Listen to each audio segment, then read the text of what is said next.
व्यवस्थितपणे पार पाडला, त्याचा आनंद वाटतोय. मी शिर्डीला साईबाबा संस्थांमध्ये जॉब करतो.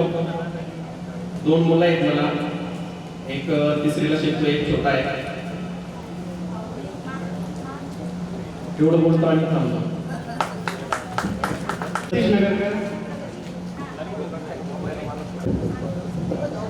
हे स्टेज तसं काही जुनं नाही माझ्यासाठी, कारण पहिलीपासून तर 7वी पर्यंत माझी तशी ओळख अभ्यास मंत्री होते. म्हणजे अगदी निराताई असतील, विश्वासराव सर असतील, वाघ सर असतील, शेळकेताई असतील, वैद्य सर, वैद्यताई, थोरात सर, डोके सर, बोर्डे सर, आणि सगळ्यात महत्त्वाचं म्हणजे आपले जे आजी मुख्याध्यापक आहेत जाधव सर, आमचे मुख्याध्यापक परे गुरुजी आणि बोर्डे सर ही जोडीत असायची. पण तुम्ही जाता नाही म्हणजे सगळे आम्ही पूर्णपणे इकडे होऊन जायचो. दुसरी एक गोष्ट म्हणजे आमचं सगळ्यात याचा विषय म्हणजे इन्स्पेक्शन. केंद्र प्रमुख येणार असते. आता आज मला माहिती आहे की वागसर सुद्धा केंद्र प्रमुख होऊन रिटायर झाले, शेळकेताई सुद्धा केंद्र प्रमुख होऊन रिटायर झाले. आपल्या वेळेला ते शिक्षक होते. मेराताई असतील, सिनियर शिक्षक असतील, विश्वासराव सर असतील, वैद्य सर सुद्धा आता केंद्र प्रमुख आहेत म्हणतात. म्हणजे केंद्र प्रमुख ही जी संकल्पना जी होती, तर त्यामध्ये आपल्याला असं वाटायचं पाहिजे इन्स्पेक्शन असतं की मग सगळा विषय मग चला मागचे पुढे बसा, पुढचे मागं व्हा. हुशार विद्यार्थी कुणी 2 हात वर करायचे, कुणी 1 हात वर करायचे, कुणी उत्तर येत असेल तरी हे सांगायचं ते सांगायचं. म्हणजे जी शिक्षकांची धांदल होती, तर अगदी ती धांदल काय हे मी आज जगतो आहे आणि याचा मला अभिमान आहे.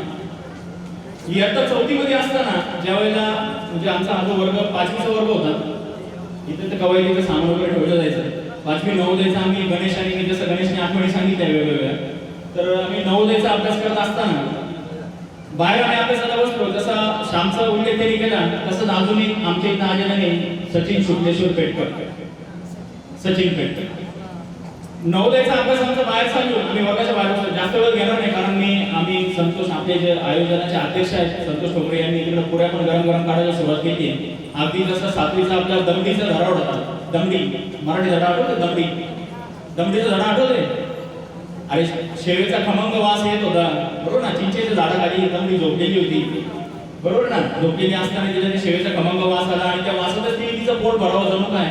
अशी तिची गरिबीची परिस्थिती असताना सुद्धा म्हणजे आपले जे पुस्तक असेल जी आपण सुरुवात केली, गवताचं पातं वाऱ्यावर डोलताना म्हणते खेळायला चला, म्हणजे बालवाडीचं आपलं जे पुस्तक असेल तिथपासून तर चल शाळेला चल तारा, नको राहूच तू घरच्या घरात, पिऊ वारा पाणी गाऊ नाचू गाऊ गाणी, आनंदी आनंद गडे जिकडे तिकडे चोहीकडे.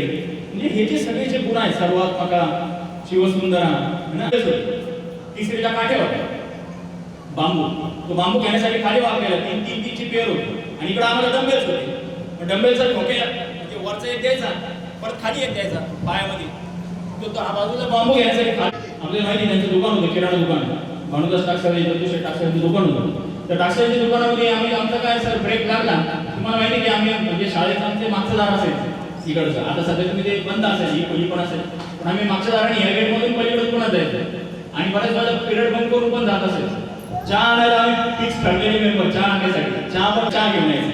चहाचे मेंबर ठरलेले विलास, त्यात खास करून असं विलास जमदडे, संजय नरोडे, जे हे जे निलेश संसारे, बरेच जण आज येऊ शकलेले नाही, परंतु आपण खरोखर की विलास असा व्यक्तिमत्व होतं आमच्यामध्ये